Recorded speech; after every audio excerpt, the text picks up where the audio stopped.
Hi everyone, स्वागत है आप सबका आपके अपने चैनल केयर्स क्लासेस में। आज के इस लेक्चर में हम सब देखेंगे क्लास 11th का फिजिक्स। इसके पहले वाले लेक्चर में हम सब अपना सर्कुलर मोशन का जितना थ्योरी है लगभग पूरा क्या कर चुके हैं, कंप्लीट कर चुके हैं।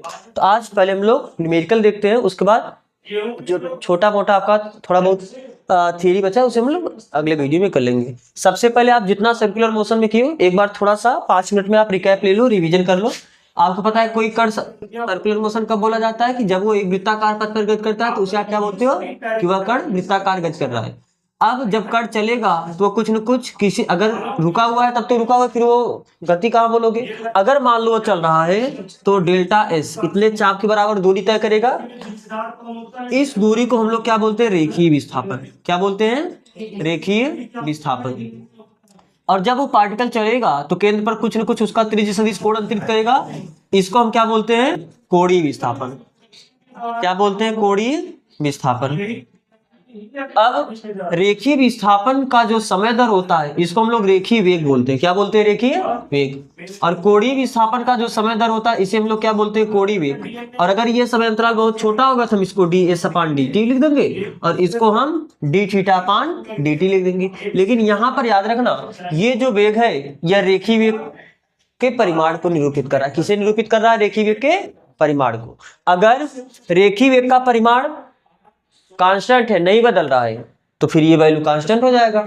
यानी उस समय ये जैसे अगर कण समान समय में समान चाप तय करेगा तो फिर ये कांस्टेंट हो जाएगा, और अगर असमान तय करेगा तो फिर ये बदलता रहेगा। क्योंकि आपको पता है कि रेखीय वेग ऐसा वेग है कि इसका डायरेक्शन हमेशा क्या होता है, बदलता रहता है। रेखीय वेग का डायरेक्शन हमेशा स्पर्श रेखा की डायरेक्शन में ही होता है, नहीं होता है, डायरेक्शन हमेशा बदलता रहता है। लेकिन वेलोसिटी बदले या ना बदले जरूरी नहीं है, ठीक है।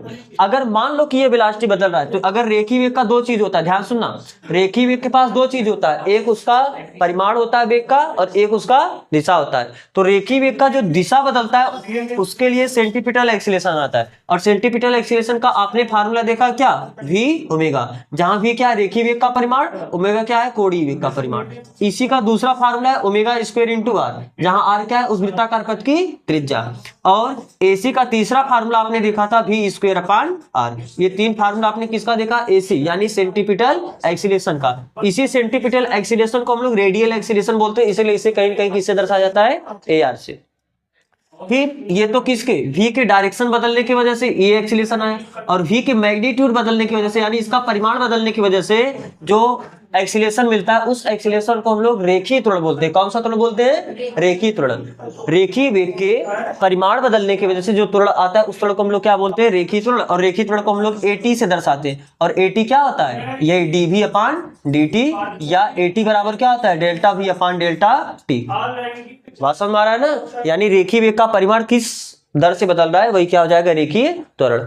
अब ये तो रेखीय वेग का बात है, और दूसरा वेग क्या होता है, कोणीय वेग। कोणीय वेग का दिशा कभी बदलता ही नहीं है। कोणीय वेग का दिशा नहीं बदलता है ना, जब कण इस तरीके से आप चल रहा है उसका वेलोसिटी बदल सकता है, वैल्यू बदल सकता है, लेकिन उसका डायरेक्शन नहीं बदलेगा। तो अगर डायरेक्शन तो नहीं बदलता लेकिन परिमाण बदलता है, तो अगर परिमाण बदलेगा तो, क्योंकि वेग परिवर्तन कौन कराता है, त्वरण ही तो वेग का परिवर्तन कराता है। तो अगर कोणीय वेग में परिवर्तन हुआ तो इसके वजह से जो त्वरण आएगा उसको आप क्या बोलते हैं, कोणीय त्वरण। और कोणीय त्वरण को किससे दर्शाते हो आप, अल्फा से। अल्फा क्या होता है, डेल्टा ओमेगा अपान डेल्टा टी, या डी ओमेगा अपान डी टी। ये बात समझ में आ रहा है ना, ठीक है। जब आपने ओमेगा पढ़ा है तो ओमेगा का एक फार्मूला ये भी देखा, ओमेगा बराबर क्या होता है, 2 पाई अपान टी। ख्याल है, पूरे एक चक्कर के लिए। अरे वहां पर आवर्तकाल और आवृत्ति पढ़े थे कि नहीं पढ़े थे। आवर्तकाल क्या होता है, एक ऐसा समय जिसमें कण अपना पूरा एक साइकिल कंप्लीट कर लेता है। अगर कण ओमेगा कोणीय वेग से चल रहा है तो जब एक साइकिल कंप्लीट करेगा तो कितना एंगल बनाएगा, 2 पाई का बराबर एंगल बनाएगा। और कितना समय, उस समय को ही तो आप कैपिटल टी लिखते हो, आवर्तकाल लिखते हो। और आपको पता है यही फार्मूला क्या होता है, 2 पाई एनवी होता है, जहां एन क्या है, आवृत्ति। आपको पता है ना आवृत्ति क्या होता है, आवृत्ति क्या होता है, एक सेकंड में कितना चक्कर लगा रहा है कोई कण, वो उसका आवृत्ति कहलाता है। किसी कण, जब कोई कण वृत्ताकार गति करता है तो एक चक्कर लगाने में जितना समय लेता है वो उसका आवर्तकाल कहलाता है, और एक सेकंड में जितना चक्कर लगाता है वो उसका आवृत्ति कहलाता है। आवृत्ति को आप किससे दर्शाते हो, एन से। तो आपको पता है जो आवृत्ति होता है वो आवर्तकाल की व्युत्क्रम के बराबर होता है, यानी n बराबर होता है 1/t के। इतना फार्मूला आपने देखा है और साथ में आपने कोणीय और रेखीय के बीच में रिलेशन देखा है। कोणीय रेखीय के बीच में रिलेशन का मतलब आपको पता है कि जो रेखीय होता है, रेखीय क्या, चाहे विस्थापन हो, चाहे वेग हो, चाहे त्वरण हो, रेखीय बराबर होता है कोणीय इंटू त्रिज्या। कोणीय क्या, अगर आप रेखीय वेग लोगे तो कोणीय वेग इंटू त्रिज्या, रेखीय चाल लोगे, रेखीय त्वरण लोगे तो कोणीय त्वरण इंटू त्रिज्या, रेखीय विस्थापन लोगे तो कोणीय विस्थापन इंटू त्रिज्या। यानी कहने के लिए तीन फार्मूला आप यहां से भी देख सकते हो। क्या क्या, रेखीय विस्थापन, रेखीय विस्थापन को डेल्टा एस से दर्शाते हो, और ये बताया ना यही आपका रेखीय विस्थापन होता है। तो रेखीय विस्थापन ये बता क्या किसके बराबर होता है, कोणीय विस्थापन इंटू त्रिज्या के, कोणीय विस्थापन इंटू त्रिज्या के। बात समझ आ रहा है ना। फिर दूसरा फार्मूला आपका क्या है, रेखीय वेग का। रेखीय वेग को आप किससे दर्शाते हो, v बराबर कोणीय वेग, कोणीय वेग को आप किससे दर्शाते हो, ओमेगा इंटू त्रिज्या। और अगर क्रॉस प्रोडक्ट के रूप में लिखना है यानी वेक्टर फॉर्म में लिखना है तो आप इसे ऐसे भी लिख सकते हो। बात समझ आ रहा है ना। और यही फार्मूला त्वरण के लिए भी अप्लाई कर सकते हो, यानी रेखीय त्वरण, रेखीय त्वरण को आप at लिखते हो कि नहीं लिखते हो, टेंजेंशियल एक्सीलरेशन, ये किसके बराबर होता है, एंगुलर एक्सीलरेशन, एंगुलर एक्सीलरेशन यानी कोणीय त्वरण इनटू त्रिज्या। और वेक्टर फॉर्म में लिखना है तो आप इसे ऐसे भी लिख सकते हो। तो जो रेखीय चाहे विस्थापन हो, चाहे रेखीय वेग हो, चाहे रेखीय त्वरण हो, ये किसके बराबर होता है, कोणीय विस्थापन के या कोणीय वेग या कोणीय त्वरण इनटू त्रिज्या के। और वेक्टर फॉर्म में लिखना है तो सब में वेक्टर लगा देना। याद रखना क्योंकि आप पढ़े हो कि वेक्टर ए क्रॉस बी ये क्या बराबर होता है vector B cross vector A के, नहीं बराबर होता है।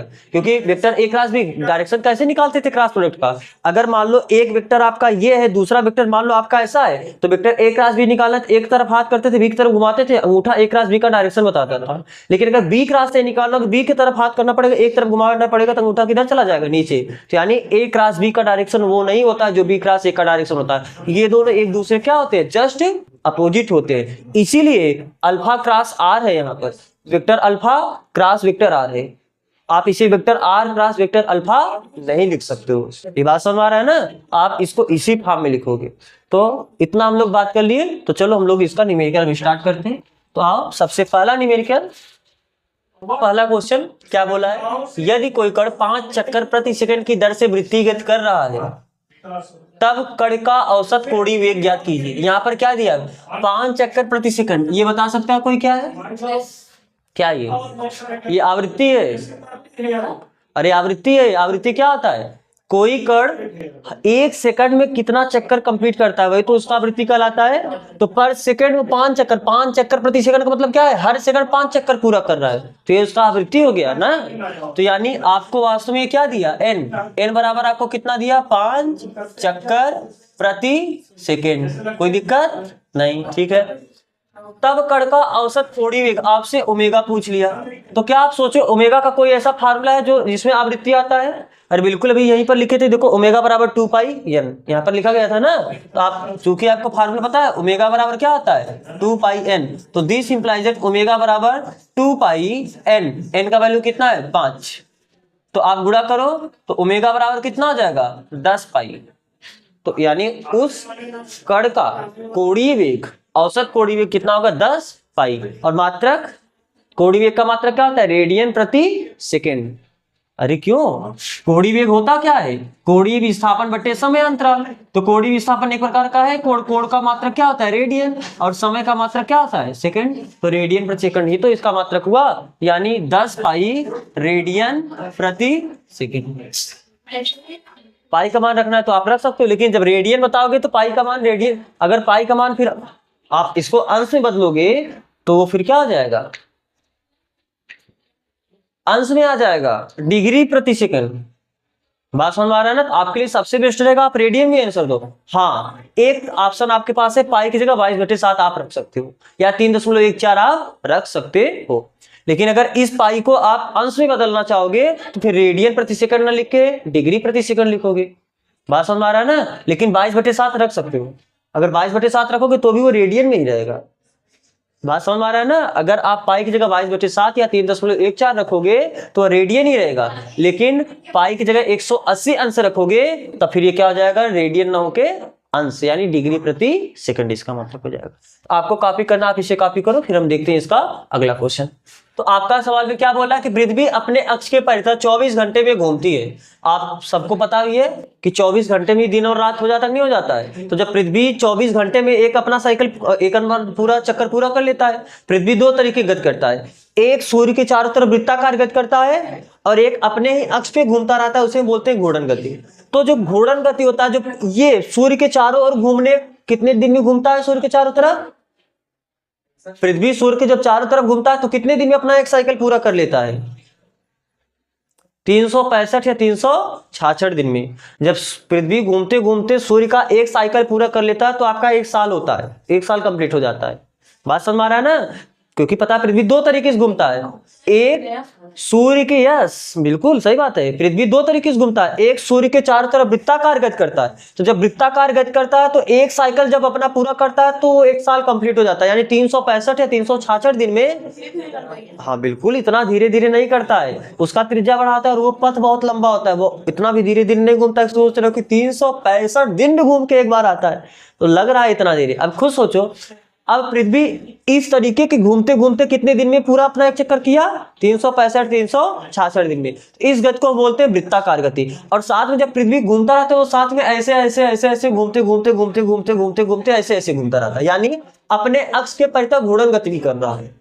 बात समझ में आ रहा है? नहीं समझ में आ रहा है? जैसे ये आपका जो पृथ्वी है ये ऐसे भी घूम रहा है, ऐसे भी इसके पूरे चारों तरफ अपने अक्ष के परितः घूम रहा है और घूमते घूमते घूमते घूमते साथ में ऐसे ऐसे घूमते घूमते वो अपना पूरा एक चक्कर पूरा किया, यानी वो घूर्णन गति भी किया और साथ साथ वृत्ताकार गति किया। वृत्ताकार जब गति करता है तो एक चक्कर पूरा करने में 365 दिन लेता है और घूर्णन गति में एक पूरा घूर्णन कंप्लीट करने में 24 घंटा लेता है। तो जब एक घूर्णन कंप्लीट करता है तो दिन और रात होता है, और जब एक पूरा चक्कर पूरा करता है तो एक साल बीत जाता है, एक साल आपका कंप्लीट होता है। उसी वजह से, इसी गति की वजह से, यानी वृत्ताकार गति की वजह से उस ये जो ऋतुएं आपकी बदलती है ना, सर्दी गर्मी बरसात, ये सब इस वृत्ताकार गति की वजह से होता है, और दिन और रात इस घूर्णन गति की वजह से होता है। फिलहाल इसमें क्या बोला कि पृथ्वी की त्रिज्या 6400 किलोमीटर है। मान लो कोई पृथ्वी है, कोई पृथ्वी नहीं, अपनी पृथ्वी है, इसकी त्रिज्या कितनी है? 6400 किलोमीटर। तो पृथ्वी का कोणीय वेग और रेखीय वेग ज्ञात कीजिए। अब ध्यान से देखो, पृथ्वी का कोणीय वेग और रेखीय वेग ज्ञात करने का मतलब, क्योंकि कोणीय और रेखीय वेग हम किसका पढ़ रहे हैं? वृत्ताकार गति में पढ़ रहे हैं कि नहीं पढ़ रहे हैं? तो यहां पर मान लो कि अगर कोई एक कण यहां पर है, तो जब पृथ्वी इस तरीके से अपना घूर्णन गति करेगी तो पूरा ये कण, एक काम करो, मैं एक कागज दे, जैसे मान लो कि आपका पृथ्वी है, तो अगर ये पृथ्वी घूर्णन गति करने का मतलब ये पृथ्वी आपका इस तरीके से घूम रही है अपने अक्ष के परितः। ये बात समझ आ रहा है ना? ये मार्कर नहीं घूम, मार्कर को छोड़ दो, ये केवल पृथ्वी देखो। तो पृथ्वी अपने अक्ष के परितः घूम रही है कि नहीं घूम रही है? इधर सुनो, ये मान लो कि इस पृथ्वी पे स्थित कोई कण है, तो जब पृथ्वी घूर्णन गति करेगी तो क्या ये केवल कण, अगर आप इस पूरे पृथ्वी को हटा दो, एडिट का सिस्टम है ना आज के डेट में, एडिट करके इसको हटा दो, केवल ये कण बचे, तो केवल आप ये कण देखोगे तो ये कण आपका क्या वृत्ताकार गति केवल किया कि नहीं किया? बोलो, अगर ये पूरा पृथ्वी तो घूर्णन गति कर रही है, लेकिन ये जो पृथ्वी पे स्थित केवल एक कण है, ये कण आपका घूर्णन गति कर रही है। बात समझ आ रहा है? तो अगर ये घूर्णन गति करेगी तो जितना पृथ्वी का त्रिज्या होगा, इस कण का भी घूर्णन करने, मतलब वृत्ताकार जब गति करेगा तो उसका भी उतना ही त्रिज्या होगा कि नहीं होगा? तो वही आपसे पूछा कि किसी कण का यहाँ पर रेखीय वेग और कोणीय वेग क्या होगा, आपको ही बताना है। तो आपको पता है, ध्यान से सुनो, अगर पृथ्वी 24 घंटे में अपना पूरा एक रोटेशन पूरा कर ली तो क्या ये भी कण पूरा अपना एक चक्कर 24 घंटे में ही पूरा करेगा?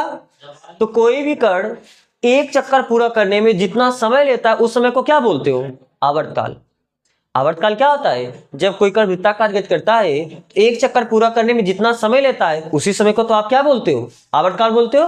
तो हमें पता कि किसी कण का जो ओमेगा होता है, यानी कोणीय वेग या कोणीय चाल, ये किसके बराबर होता है? 2 पाई अपान कैपिटल टी। आपको टी बराबर कितना दिया है? 24 घंटे। आवर्तकाल 24 घंटे ही दिया ना, तो यानी इस प्रकार आप क्या बता सकते हो? ओमेगा इक्वल टू 2 पाई, पाई की जगह आप 3.14 भी रख सकते हो, अपान टी।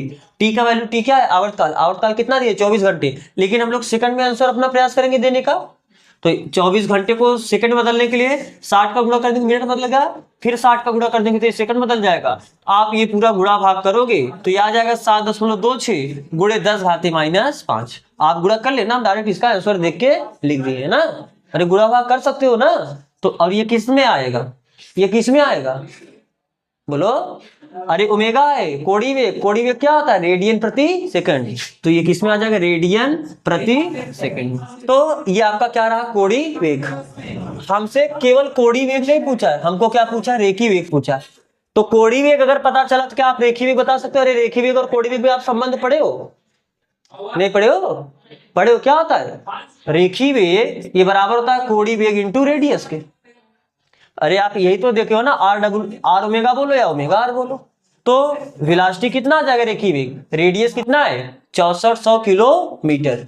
अब आपका मर्ज, चाहे आप इसको मीटर में बदल दो तो हम इसे क्या लिख सकते हैं? रेडियस कितना दिया? 6400 गुणे 10 घाते, क्योंकि किलोमीटर को मीटर बदलने के लिए 10 घाते 3 का गुणा करते हो, यानी 1000 का। किलोमीटर को मीटर बदलने के लिए 1000 का गुणा करते हो, 1000 मतलब 10 घाते 3। 1000 में 3 ही जीरो है ना, 3 जीरो होने का मतलब क्या है? 10 घाते 3 ही तो हुआ। तो यानी आप 10 घाते 3 का गुणा कर दोगे तो अब ये जो रेडियस आपका किलोमीटर में था अब किसमें हो गया? मीटर में। क्यों हम मीटर बदल रहे हैं? क्योंकि देखो हम प्रयास करेंगे कि अपना जो कोणीय वेग होगा उसको रेडियन प्रति सेकंड में देने का, और जो आपका चाल होगा उसे मीटर प्रति सेकंड में देने का। अब मीटर पर सेकंड में नहीं दे रहा तो आप किलोमीटर प्रति सेकंड में भी दे सकते हो, लेकिन ज्यादा अच्छा रहेगा अगर सेकंड में बोलोगे तो मीटर प्रति सेकंड में ले जाना, और घंटे में बोलना तब किलोमीटर प्रति घंटे में आप बोलना। तो यहाँ पर हम सेकंड में लेके चले तो हम इसको भी किसमें कन्वर्ट कर दे रहे हैं? मीटर में। किलोमीटर में रख के किसमें ले रहे हैं? मीटर में। ठीक, तो आर का वैल्यू इतना हुआ। और ओमेगा, ओमेगा आपने निकाला कितना? 7.26 गुणे 10 घाते -5। अब आपको पता है v बराबर, देखो यहाँ पर भी तो 2 जीरो है, यहाँ पर भी तो 2 जीरो है, तो 10 घाते 3 और 10 घाते 2 मिलकर 10 घाते +5 हो जाएगा, नहीं हो जाएगा? और यहाँ पर 10 घाते -5 है, तो 10 घाते +5 10 घाते -5 मिलके 1 हो जाएगा, जीरो नहीं होगा। ध्यान से देखना, 10 घाते +5 में जब आप 10 घाते -5 का गुणा करोगे, जब बेस सेम होता है तो पावर आपका जुड़ जाता है, यानी +5 में -5 जोड़ोगे तो +5 -5 मिलके कितना हो जाएगा? 0। और किसी भी नंबर का पावर 0 होता है वो वैल्यू कितना होता है? 1। तो ये 1 बचेगा, तो यहाँ पर बचेगा कितना? यहाँ पर बचा 64 और वहां पर बचा 7.26। तो आप ये गुणा कर लेना, गुणा करने के बाद ये कितना आएगा? 465.18 मीटर प्रति सेकंड में। ये मीटर प्रति सेकंड में ही आएगा ना। आपको ये कॉपी करना, आप इसे कॉपी करो। फिर हम बढ़ते हैं अगले क्वेश्चन तक, यानी क्वेश्चन नंबर 3। आपका क्वेश्चन नंबर 3 क्या बोल रहा है कि चंद्रमा 2.36 गुणे 10 घाते 6 सेकंड में पृथ्वी का परिक्रमण वृत्ताकार कक्षा में करता है। लगभग इतने सेकंड में पृथ्वी का परिक्रमण कर लेता है, और किस पथ में? वृत्ताकार पथ में। जैसे मान लो कि अगर आपका पृथ्वी है और ये आपका चंद्रमा है, तो चंद्रमा इस पृथ्वी का परिक्रमण कर लेता है। अब आप ही मत लो इतना छोटा छोटा, समझ लो पृथ्वी है, पृथ्वी की तुलना में चंद्रमा छोटा ही है। तो ये जो चंद्रमा है कितने समय पूरा एक चक्कर पूरा करता है? ये बोला ना कि चंद्रमा 2.36 गुणे 10 घाते 6 सेकेंड में पृथ्वी का परिक्रमण वृत्ताकार कक्षा में करता है। इतने सेकंड में एक परिक्रमण वो पूरा कर लेता है। तो क्या ये आवर्तकाल दिया कि नहीं दिया? अरे आवर्तकाल एक नहीं है। आवर्तकाल क्या होता है? कोई कण एक चक्कर पूरा करने में जितना समय लेता है वही उसका आवर्तकाल कहलाता है। तो चंद्रमा इतने समय में एक चक्कर पूरा किया, तो एक चक्कर पूरा करने में यानी इतना समय लिया, तो ये आपका क्या हो जाएगा? आवर्तकाल। ठीक है, जिसकी त्रिज्या, ये जो त्रिज्या है ये कितना दिया? 3.85 गुणे 10 घाते 5 किलोमीटर। अगर मीटर में कन्वर्ट करना होगा तो हम क्या करेंगे? 3.85 गुणे 10 घाते जो 5 था, किलोमीटर को मीटर बदलने के लिए 10 घाते 3 का गुणा करते हो। अरे 1000 का गुणा करती हूँ ना, 1000 यानी 10 घाते 3, तो 10 घाते 5 था, 10 घाते 3 का गुणा कर दोगी तो क्या ये 10 घाते 8 मीटर हो जाएगा, नहीं हो जाएगा? अरे ध्यान से देखो, 3.85 गुणे 10 घाते 5 किलोमीटर था, किलोमीटर को मीटर बदलने के लिए 1000 में कितना जीरो होता है? 3 जीरो, यानी 10 घाते 3 का गुणा करते हो, जब बेस सेम होता है पावर जुड़ जाता है, नहीं जुड़ जाता है? तो 5 में 3 जुड़ के 10 घाते 8 ही हो जाएगी, नहीं है? तो इसीलिए हमने लिखा इतना किलोमीटर को इतना मीटर लिख सकते हैं। चंद्रमा का पृथ्वी की ओर त्वरण की परिकल्पना कीजिए। ये जो चंद्रमा है, ये आपका जो चंद्रमा गति कर रहा है, इस चंद्रमा का पृथ्वी की ओर यानी केंद्र की ओर बोल दिया कि नहीं बोल दिया? अरे केंद्र में पृथ्वी हो गया, तो केंद्र की ओर त्वरण, और केंद्र की ओर कौन सा त्वरण होता है? अभी केंद्रीय त्वरण। आपको पता है ना, जब कोई कण वृत्ताकार गति करता है तो केंद्र की तरफ कौन सा त्वरण लगता है? अब केंद्र त्वरण या केंद्रीय त्वरण जिसे बोलते हैं, रेडियल एक्सीलरेशन बोल सकते हैं। और वो होता क्या है? आपने देखा रेडियल एक्सीलरेशन का आपने 3 फार्मूला देखा है, एक v ओमेगा, एक रेडियल एक्सीलरेशन का फार्मूला है क्या? ओमेगा स्क्वायर इंटू आर, और एक रेडियल एक्सीलरेशन का फार्मूला है v स्क्वायर अपॉन आर। अब आपका मन करे, क्योंकि अगर आपको t पता चला तो आप ओमेगा बता सकते हो कि नहीं बता सकते हो? अगर ओमेगा पता चला तो आप v भी निकाल सकते हो, तो v निकाल दो, अब दोनों का गुणा कर दो, या सीधा में रेडियस पता है ओमेगा निकाल के आप ओमेगा स्क्वायर आर कर दो, आपका काम हो जाएगा। तो हम क्या करते हैं, सबसे पहले क्या कैलकुलेट करेंगे, ओमेगा। तो ओमेगा बराबर होता क्या है 2 पाई अपान टी, यानी 2 इंटू पाई का वैल्यू 3.14 बटे टी, आवर्तकाल, आवर्तकाल कितना है 2.36 गुणे 10 घाते 6। तो कितना हो जाएगा, 2 से काटो इसे, 2 1 के 2, 2 1 के 2, बचा 1 8, 2 8 16। तो ऊपर बचा कितना, देखो दशमलव के बाद 2 अंक ऊपर भी है, दशमलव के बाद 2 अंक नीचे, तो ये बैलेंस हो जाएगा। तो यानी ये बचेगा कितना, ऊपर बचेगा 314 और नीचे बचेगा 118, और जो 10 घाते 6 ऊपर है, ऊपर जाके सॉरी नीचे है, ये ऊपर जाके क्या आ जाएगा -10 घाते -6। तो आप जब ये पूरा गुणा भाग इतना, अब 314 में 118 का भाग दे के गुणा भाग कर सकते हो ना, जो आप ये गुणा भाग करोगे तब ये आएगा 2.66 गुणे 10 घाते -6, और ये किस में आएगा, रेडियन प्रति सेकंड। अरे ओमेगा का मात्रक रेडियन प्रति सेकंड ही होता है। तो जब हमें ओमेगा पता चल गया, तो अगर आपको ओमेगा पता है तो यहाँ से आप रेडियल एक्सीलरेशन बता सकते हो। तो रेडियल एक्सीलरेशन कितना हो जाएगा, omega square into R, omega square यानी 2.66 गुणे 10 घाते -6 का स्क्वायर इंटू आर, और रेडियस आपका कितना है 3.85 गुणे 10 घाते 8। अगर आपको पहले फिगर बनाना है बना लो, क्योंकि हमारा फिगर का काम हो चुका, हमें बस अब ये गुणा भाग करना है। तो कितना हो जाएगा ये, ए आर बराबर, देखो स्क्वायर का मतलब उतना इंटू उतना, 2 बार गुणा करोगे, यानी 2.66 गुणे 2.66 गुणे 10 घाते -6 का स्क्वायर, यानी 10 घाते -6 गुणे 10 घाते -6 गुणे यहाँ पर कितना बचा है 3.85 गुणे 10 घाते 8। अब ये नंबर का गुणा आप एक तरफ कर लेना, यानी 2.66 गुणे 2.66 गुणे 3.85 गुणे, अब यहाँ पर ध्यान सुनना, ये 10 घाते -6 10 घाते -6 क्या बेस सेम है, आधार समान है, तो पावर जुड़ जाएगा, -6 मिलके कितना जाएगा -12। लेकिन यहाँ पर फिर 10 घाते +8 है, तो यहाँ पर फिर 10 घाते 8 आया, तो यहाँ पर बचा कितना था 10 घाते -12, और वहां पर है कितना 10 घाते 8। तो जब बेस से में फिर से पावर जोड़ दोगे, यानी -12 में आप +8 कर दोगे, और जब -12 में 8 करोगे तो 8 4 12 होता नहीं होता है। अरे जब इसका साइन माइनस इसका साइन प्लस से घटा दोगे तो बचेगा कितना 4, लेकिन बड़े वाले का चिन्ह लगाते यानी कितना बचेगा -4। तो ये आएगा कितना 10 घाते -4। तो जब आप ये गुणा भाग करोगे तो ये गुणा करने के बाद कितना आ जाएगा 27.24 गुणे 10 घाते -4। या अब ध्यान सुनो, अगर हम एक काम करो 10 का भाग नीचे दे दो, 10 का फिर भाग दोगे 10 का गुणा भी करना पड़ेगा, तो ये दशमलव एक अंक और खिसक जाएगा, यानी कितना जाएगा 2.724 गुणे, अब देखो इसका बेस पावर कुछ नहीं तो पावर 1 है, जब बेस से होगा तो पावर जुड़ जाएगा, यानी -4 में +1 करोगे तो कितना हो जाएगा 10 घाते -3, और यही क्या मीटर प्रति सेकंड स्क्वायर। यही आपका क्या हुआ रेखीय त्वरण। बात समझ में आ रहा है ना। आप ये कॉपी करो, फिर हम बढ़ते इसके अगले क्वेश्चन के तरफ। अगला क्वेश्चन क्या बोला है कि कोई कार 200 मीटर त्रिज्या के वृत्तीय पथ पर 10 मीटर पर सेकंड की चाल से चल रही है। कोई आपका कार है, ये कार 200 मीटर त्रिज्या कितना है 200 मीटर त्रिज्या के वृत्तीय पथ पर 10 मीटर पर सेकंड के चाल से चल रही है। इसका चाल कितना है, चाल यानी कौन सा, जब चाल का बात बोला तो कौन सा वेग दिया, कोणीय वेग, रेखीय वेग, वेरी गुड। रेखीय वेग देने का मतलब अब डायरेक्शन में नहीं पता है, हम मान लेते हैं यहाँ पर करे तो इसका डायरेक्शन कहीं ऐसे होगा। इसका जो रेखीय वेग है ये कितना है 10 मीटर प्रति सेकंड। जब इसकी चाल 0.5 मीटर प्रति सेकंड स्क्वायर की दर से बढ़ रही है, ये क्या दिया त्वरण दिया क्या, अरे बोलो, ये त्वरण दिया। और कौन सा त्वरण दिया, क्योंकि आप त्वरण को तीन त्वरण आप पढ़ चुके हो, कोणीय त्वरण। तो क्या ये कोणीय त्वरण है, बोलो क्या ये कोणीय त्वरण है, बिल्कुल नहीं। क्यों, अरे कोणीय त्वरण जब कब होता, जब इसका एंगल कितने स्पीड से बढ़ रहा है, या इसका एंगुलर वेलोसिटी यानी कोणीय वेग किस दर से बढ़ रहा है, जब ये देता। क्या ये सेंटीपिटल एक्सीलरेशन है, अभिकेंद्रित त्वरण है, बिल्कुल नहीं। अभिकेंद्रित त्वरण क्या करता है, वेग के डायरेक्शन को बदलता है। यह क्या बता रहा है, सवाल पढ़ो, जब इसकी चाल यानी ये, अरे यही तो चाल है ना, जब इसकी चाल 0.5 मीटर पर सेकंड स्क्वायर की दर से बढ़ रही है तो चाल को कौन बढ़ाता है, रेखीय वेग। रेखीय वेग यानी टेंजेंशियल वेलोसिटी। बात समझ में आ रहा है ना, चाल को कौन बढ़ाता है, टेंजेंशियल। 3 तरीके की वेलोसिटी, जो एक्सीलरेशन, जो एंगुलर एक्सीलरेशन होता है एंगुलर वेलोसिटी को बढ़ाता घटाता है, जो रेडियल एक्सीलरेशन होता है सेंटीपिटल एक्सीलरेशन होता है वेलोसिटी के डायरेक्शन को बढ़ाता घटाता है, सॉरी वेलोसिटी डायरेक्शन बढ़ाता घटाता नहीं बदलता है।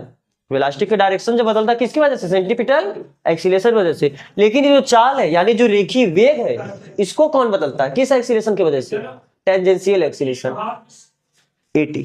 तो ये कितना दिया है 0.5 मीटर प्रति सेकंड स्क्वायर। तो परिणामी त्वरण ज्ञात करना है यानी आपको ए बताना है, नेट परिणामी है त्वरण यानी ए नेट बताना है। तो आपको पता है कि कण के पास दो एक्सीलरेशन, टेंजेंशियल एक्सीलरेशन का डायरेक्शन यही दिया है और टेंजेंशियल एक्सीलरेशन का डायरेक्शन मैंने इधर क्यों लिखा है, क्योंकि आपको पता है जब वेलोसिटी बढ़ता है तो टेंजेंशियल एक्सीलरेशन का डायरेक्शन वेलोसिटी के ही डायरेक्शन में होता है। और आपको पता है कण पे एक एक्सीलरेशन तो हमेशा फिक्स है, रेडियल एक्सीलरेशन, अरे रेडियल बोलो या सेंट्रीपिटल एक्सीलरेशन बोलो, एक एक्सीलरेशन फिक्स है।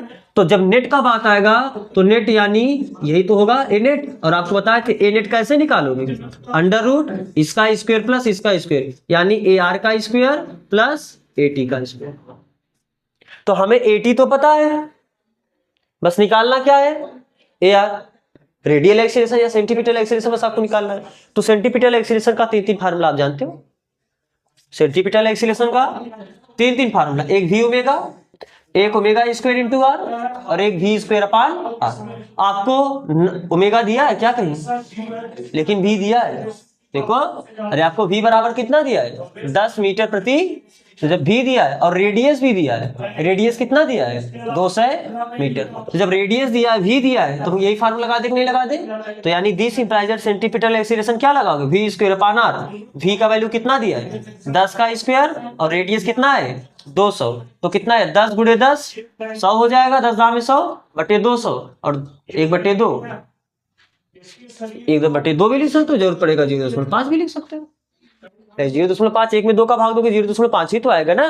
तो आपको सेंटीपिटल एक्सीलरेशन या रेडियल एक्सीलरेशन, तो हमें नेट एक्सीलरेशन चाहिए यानी ए नेट चाहिए। तो चूंकि ए नेट का फार्मूला क्या होता है रूट ऑफ ए आर का स्क्वायर प्लस ए टी का स्क्वायर। तो this implies that A net कितना आ जाएगा अंडर रूट ए आर का स्क्वायर। रेडियल एक्सीलरेशन कितना मिला, अरे ए आर बोलो या ए सी बोलो यही तो एक ही बात है ना, रेडियल एक्सीलरेशन को सेंटीपिटल एक्सीलरेशन बोलते हैं। तो ए आर का वैल्यू कितना मिला 1/2 लिख 0.5, चलो 0.5 का स्क्वायर लिख दो प्लस ए टी का स्क्वायर, ए टी कितना दिया है ये भी 0.5 दिया है, 0.5 का स्क्वायर तो कितना हुआ अंडर रूट 5 का स्क्वायर 25, तो 0.25 ये हो जाएगा और 5 का स्क्वायर 25 यानी 0.25। अरे 0.5 गुणे 0.5 करोगे 5 × 25 25 होगा, 0 बाद 1 अंक, 0 बाद 1 अंक, 0 बाद 2 अंक हुआ, तो 0 बाद 2 अंक हुआ और 0.25 में 0.25 जोड़ोगे 0.50 हो जाएगा, बोलो लिख सकते हो ना। और 0 हटा दो नीचे 100 का, तो 50 से 50 50 गुना 100 यानी अंडर रूट 1/2, या बोलना है आप ऐसे बोल सकते हो 1/√, ये उसका क्या हुआ नेट एक्सीलरेशन। बात समझ आया, कोई दिक्कत नहीं है इस बात में ना। अब ध्यान से देखो, आप अगर आपका मन था 0.5 को आप 1/2 भी करके लगा सकते थे, तो अगर आप यहाँ पर 1/2 लेते तो कितना आ जाता 1/2 का स्क्वायर यानी 1/4 और इस ये भी 1/2 का स्क्वायर यानी 1/4, तो 1/4 जब हर बराबर अंश जुड़ जाएगा यानी 2/4 अंडर रूट 1/2, 2 1 के 2 2 दूनी 4, तो भी तो 1/√2 ही आता। अरे कुछ नहीं किए, जो 0.5 था 0.5 की जगह 1/2 लिखिए, तो जब 0.5 का स्क्वायर यानी 1/2 का स्क्वायर होगा और 1/2 का स्क्वायर 1/4 होता है, तो ये भी 1/4 हो जाएगा। तो ये किए बात समझ, आप दोनों मेथड से जा सकते हो, समझ में आया है, दिक्कत नहीं है ना कहीं। तो आपको ये कॉपी करना, आप इसे कॉपी कर लो, फिर हम देखते हैं इसका अगला क्वेश्चन। आपका अगला क्वेश्चन नंबर 5 में क्या बोला है, एक कण की स्थिति सदिश वेक्टर r बराबर 3i कैप इतना j कैप, तो कण का वेग सदिश व त्वरण सदिश ज्ञात कीजिए। ये कौन सा क्वेश्चन है, ये आपका मोशन इन 2D का क्वेश्चन है। अरे एक समतल में गति पढ़े हो कि नहीं पढ़े हो, अरे समतल में गति पढ़े हो ना, तो अगर स्थिति सदिश दिया तो वेग निकालना नहीं निकाल सकते। अरे वेग कैसे निकालोगे, आपको पता है ना वेग, बस यहाँ पर देखो वेग नहीं पूछा, वेग सदिश पूछा है यानी वेक्टर फॉर्म। तो वेग सदिश यानी वेक्टर भी कैसे निकालोगे, क्योंकि आपको दिया, पहले आप ऐसे लिख लो, दिया है क्या दिया है वेक्टर r बराबर 3i cap plus 6j cap t, यानी जो आपका पोजीशन वेक्टर है स्थिति सदिश है किस पे डिपेंड कर रहा है, टाइम पे। टाइम बदलता जाएगा तो कण की स्थिति सदिश क्या होगी, बदलती जाएगी। तो हमें क्या पूछा है वेग सदिश, वेग सदिश यानी वेक्टर भी, तो वेक्टर भी का मतलब वेक्टर dr अपान टी टी। अरे वेग कैसे निकालते हो? ऐसे ही तो निकालते हो ना।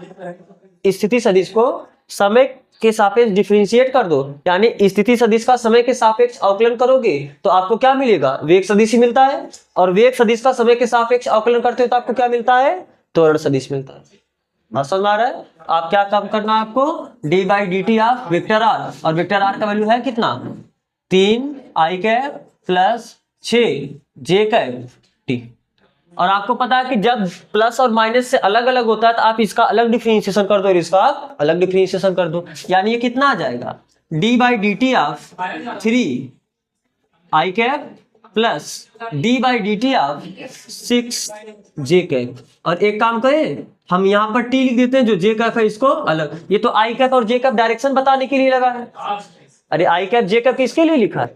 डायरेक्शन ही तो बताने के लिए लिखा है। तो यहाँ पर आप आई कैप वैसे लगा दो, जे कैप वैसे अलग से लगा दो। बात समझ में आ रहा है ना? तो ये कितना आ जाएगा? 3 क्या है? कांस्टेंट। अरे 3 कांस्टेंट है। कांस्टेंट का डिफरेंशिएशन कितना होता है? 0। तो इसका डिफरेंशिएशन कितना आ जाएगा? 0 आई कैप। लिखना अच्छा नहीं, लेकिन लिख दे रहे हैं 0 आई कैप, इसको लिखना ही नहीं चाहिए। प्लस 6 भी कांस्टेंट है, इसका भी डिफरेंशिएशन कितना आ जाएगा? बिल्कुल नहीं, 0 का। ध्यान से देखो, 6 का टी में गुणा है, 6 का टी में गुणा है। तो जब किसी कांस्टेंट का किसी फंक्शन के साथ यानी वेरिएबल के साथ गुणा होता है तो उस कांस्टेंट का डिफरेंशिएशन 0 नहीं होता है। कांस्टेंट को आप अलग से लिख देते हो, जो फंक्शन बचता है, जो वेरिएबल बचता है, उसका आप डिफरेंशिएशन करते हो। जब कांस्टेंट अलग से आएगा तब उसका डिफरेंशिएशन कितना हो जाएगा? 0। लेकिन अगर कांस्टेंट वेरिएबल के साथ आएगा तो कांस्टेंट का डिफरेंशिएशन 0 नहीं होगा। कांस्टेंट को आप वैसे लिखोगे और वेरिएबल का आप डिफरेंशिएशन करोगे, यानी 6 को आप वैसे लिखोगे और यहाँ पर आपको डिफरेंशिएशन करना है कितने का? टी का। बाकी यहाँ पर जी का तो आपको लिखना ही लिखना है। बात समझ में आ रहा है ना? तो ये कितना हो जाएगा? 0 आई का फिर लिखते नहीं, केवल यहाँ पर क्या लिखते हैं? 6। और टी का, टी के सापेक्ष अवकलन करो, क्या मिलेगा? आई कैप। क्या लिखने का मतलब ही नहीं, 0 आई कैप मतलब खत्म। ये तो जोड़ के पर आपका वही जे कैप वाला ही बचेगा। तो बताओ, टी का टी के सापेक्ष अवकलन करो, कितना हो जाएगा? 1। अरे एक्स का डिफरेंशिएशन 1 होता है तो टी का डिफरेंशिएशन कितना हो जाएगा? 1 ही तो होगा ना। तो ये कितना हो जाएगा? 1 का गुणा करो, कोई फर्क ही नहीं पड़ेगा। बाकी यहाँ पर जे कैप है तो आप जे कैप लिखो। यही आपका क्या हो गया? वेलोसिटी वेक्टर, यानी वेग सदिश। फिर आपसे क्या पूछा? त्वरण सदिश पूछा है। तो त्वरण सदिश यानी एक्सीलरेशन वेक्टर। एक्सीलरेशन वेक्टर कब मिलेगा? जब आप वेलोसिटी का यानी वेग का टाइम के रिस्पेक्ट में यानी समय के सापेक्ष अवकलन करो। जब आप वेलोसिटी का टाइम के रिस्पेक्ट में डिफरेंशिएशन करते हो तो आपको क्या मिलता है? एक्सीलरेशन मिलता है। यानी जब आप वेग का समय के सापेक्ष अवकलन करते हो तो आपको क्या मिलता है? त्वरण। बोलो, यानी आपको डी बाई डी टी करना है कितने का? Vector B. वेक्टर बी है कितना? 6 जे कैप। अब यहाँ पर टी कुछ तो है ही नहीं, तो ये पूरी तरीके से कांस्टेंट हो गया। तो कांस्टेंट का डिफरेंशिएशन कितना हो जाता है? 0। यानी कितना आ गया? 0 जे कैप, यानी कुछ, बस कुछ लिखना है। तो यानी आपको लिखना है तो वेक्टर ए बराबर अगर आपको लिखना है तो आप 0 वेक्टर लिख सकते हो। शून्य सदिश आपने पढ़ा, जब सदिशों के प्रकार पढ़ा तो वहां पर शून्य सदिश पढ़ा है। ऐसा सदिश इसका परिमाण 0 हो तो इसका परिमाण 0 है, तो इसे हम शून्य सदिश यानी डायरेक्ट 0 वेक्टर लिख सकते हैं। 0 वेक्टर का मतलब 0 आई कैप 0 जे कैप लिखना, तो 0 के कैप भी ले। फिलहाल द्विमीय गति पढ़ रहे हो ना, तो द्विमीय गति में केवल आई और जे होगा, के कैप का कोई मतलब नहीं है। बात समझ में आया? तो अगर कभी भी आपको पोजीशन वेक्टर देगा, पोजीशन वेक्टर देखने के बाद अगर वेलोसिटी वेक्टर पूछा तो आप पोजीशन वेक्टर का टाइम के रिस्पेक्ट में क्या कर दो? डिफरेंशिएशन। फिर वेलोसिटी वेक्टर का आप टाइम के रिस्पेक्ट में डिफरेंशिएशन करोगे तो आपको क्या मिलेगा? Acceleration vector. कोई दिक्कत? आगे चले, चलो। ये आपका अगला क्वेश्चन क्या बोल रहा है कि एक घड़ी की सेकंड वाली सुई 3 सेंटीमीटर लंबी है। तो ये आपका घड़ी है, इसका जो सेकंड वाली सुई है ये कितनी सेंटीमीटर लंबी है? 3 सेंटीमीटर। या एक प्रकार समझो क्या ये आपको त्रिज्या दे दिया कि नहीं दिया? अरे पूरा यहाँ तक तो नहीं पहुंचेगा, मान लो यहीं तक है ऐसा सेकंड वाली सुई। इसकी लंबाई कितनी दी? 3 सेंटीमीटर। इसके सिरे की कोणीय तथा रेखीय चाल ज्ञात कीजिए। इसका सिरा यही है ना, तो जब घड़ी ये चल रहा होगा तो ये भी क्या है? वृत्तीय गति करेगा कि नहीं करेगा? तो बोलो, इसका सिरा, तो इसके सिरे की फिलहाल वास्तव में क्या है कि घड़ी देखो ऐसे ऐसे टक टक मतलब बीच बीच में रुकता है, लेकिन आप कुछ ऐसी घड़ी भी देखोगे जो लगातार उसकी सुई भी घूमती रहती है ना, तो कुछ उस तरीके का घड़ी समझ लो। तो इसका जो सिरा होगा ये वृत्ताकार गति करेगा कि नहीं करेगा? तो उसका कोणीय भी बताना है और रेखीय भी बताना है। ये तो बिल्कुल क्वेश्चन सिंपल हो गया। क्यों? क्योंकि आपको पता है एक घड़ी एक चक्कर पूरा करने में कितना समय लेती है? जो घड़ी का सेकंड सुई होता है ये एक चक्कर पूरा करने में कितना समय लेती है? अरे 60 सेकंड में अपना पूरा एक चक्कर पूरा कर लेती है, नहीं पूरा कर लेती है? यानी आवर्तकाल दिया कि नहीं दिया सेकंड सुई के लिए? सेकंड वाली सुई के लिए आवर्तकाल क्या है? 60। आवर्तकाल होता क्या है? एक चक्कर पूरा करने में लगा समय। तो जो सेकंड वाली सुई है एक चक्कर पूरा करने में 60 सेकंड लेती है, तो यानी ये टी दिया। तो अगर आपको टाइम पीरियड पता है, आवर्तकाल पता है, तो क्या कोणीय वेग तो बता लोगे? कोणीय वेग होता क्या है? 2 पाई अपान ये होता है ना। तो ओमेगा बराबर कितना आ जाएगा? 2 पाई अपान टी, और टी का वैल्यू कितना है? 60। तो ओमेगा बराबर कितना आया? पाई बटे 30, और ये क्या? रेडियन प्रति सेकंड। आपका मन करे तो पाई की जगह 3.4 या 22/7 रख के आप हल कर लेना, आगे कर सकते हो ना। फिर हमसे क्या पूछा? रेखीय चाल। तो रेखीय चाल पूछा तो आपको एक रिलेशन पता है कि जो रेखीय चाल होता है वह कोणीय चाल इंटू त्रिज्या।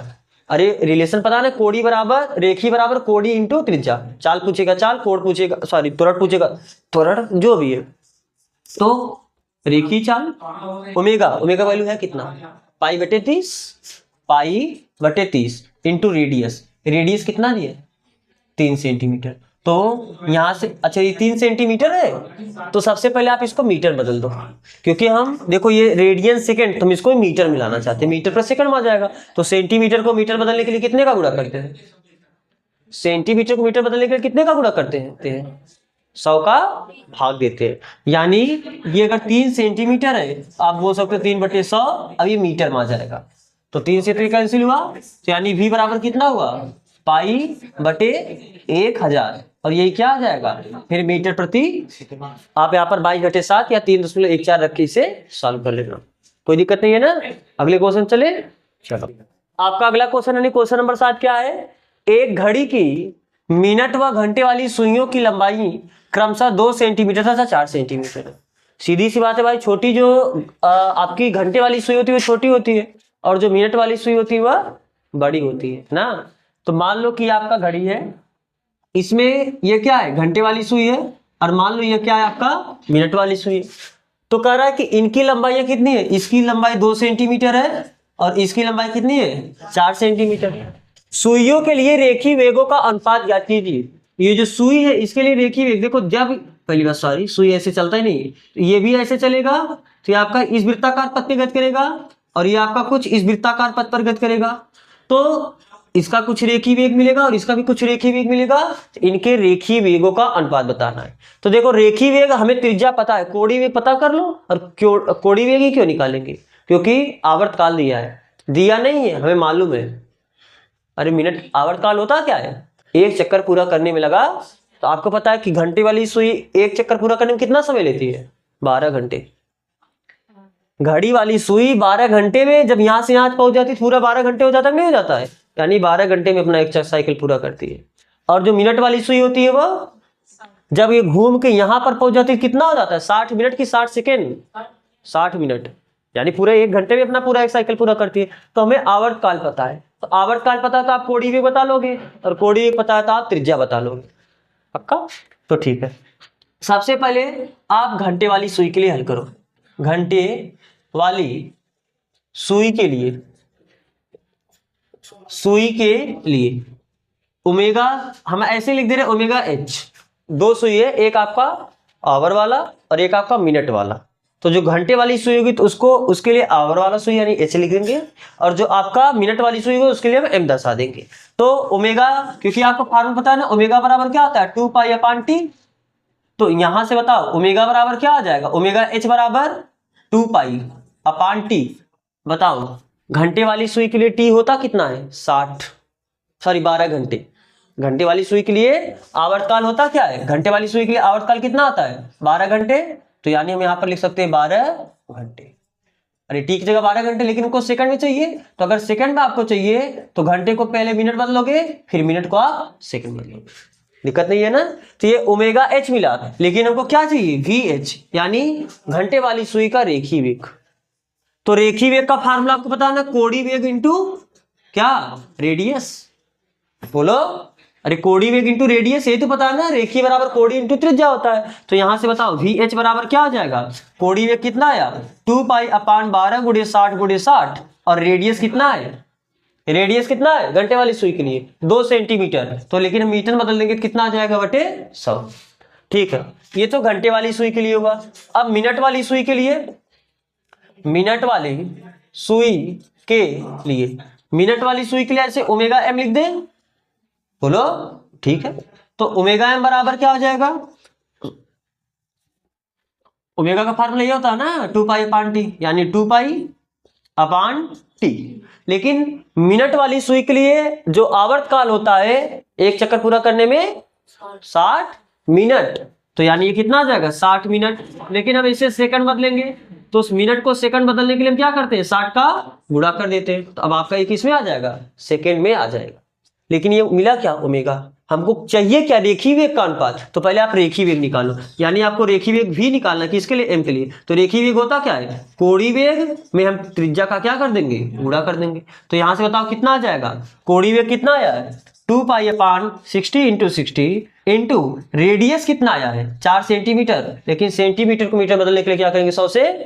हमको ये नहीं पूछा है, हमको इनका अनुपात पूछा, यानी घंटे वाली सुई के लिए रेखीय वेग और मिनट वाली सुई के लिए रेखीय वेग का अनुपात पूछा है, तो जो निकाले बस बटे कर दो, ये अनुपात हो जाएगा। अरे अनुपात निकालने के लिए बटे ही तो करते हो ना, तो ये कितना आया 2 पाई इंटू 2 अपान 12 गुणे 60 गुणे 60 गुणे 100 बटे Vm कितना है 2 पाई इंटू 4 अपान 60 गुणे 60 गुणे कितना 100। तो देखो 100 से 100 कैंसिल, 60 से 60 कैंसिल, ये 60 से 60 कैंसिल, 2 पाई से 2 पाई कैंसिल, तो ऊपर बचा कितना 2, यहाँ पर कितना बचा 12, यहाँ पर कितना बचा 4, यहाँ पर कुछ बचा ही नहीं, कुछ नहीं बचा, यानी ये बचा, इसका गुणा इसमें, इसका गुणा इसमें, यानी 2 बटे 12 गुणे 4 यानी 2 दूनी 4 यानी 1 बटे 24। तो कितना अनुपात आ गया 1 अनुपात 24।